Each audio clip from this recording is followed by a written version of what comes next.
ఆర్టీసీలో టెండర్స్ పై విచారణకు house committee వేయాలని డిమాండ్ చేశారు మంత్రి పొన్నం ప్రభాకర్. గత ప్రభుత్వ హయాంలో టెండర్ల విషయంలో గోల్మాల్ జరిగాయని ఆయన ఆరోపించారు.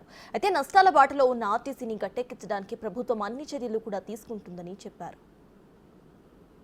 దొంగలు బుధాలు జరుపుకున్నట్టుగా దొంగతనం చేసినాడు, ఆదాయం ఆగిపోగానే ఇంకోటి గట్ట చేస్తారని కూడా నేనేం చేస్తాను అధ్యక్ష.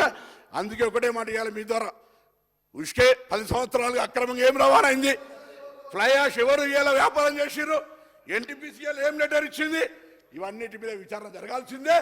బరాబర్గా జరపడానికి వ్యక్తిగత ఆరోపణలు నేను చేస్తలేను అధ్యక్ష.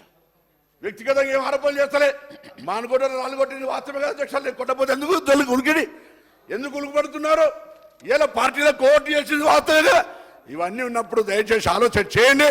ఈ ఆర్టీసీ టెండర్కు గౌరవ ఆనాటి మంత్రి ఏ విధంగా ఈ యొక్క టెండర్ల ప్రక్రియ నిర్వహించిండో మొత్తం సమాజానికి చెప్పాలని కోరుతూ మరొక్కసారి ఈ ప్రభుత్వం రేవంత్ రెడ్డి గారి నాయకత్వంలో, బట్టి విక్రమార్క గారి నాయకత్వంలో కేబినెట్ మంత్రులందరం శాసనసభ్యులం శాంతి భద్రతలు కాపాడడానికి ఆనాడు 10 సంవత్సరాలు ఇబ్బంది పడ్డాం.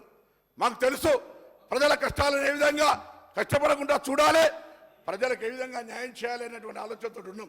కాబట్టి దయచేసి మేము మా యొక్క ఆలోచనకు అనుగుణంగా ప్రజలను సంరక్షించే బాధ్యత మాది అని మనవి చేస్తూ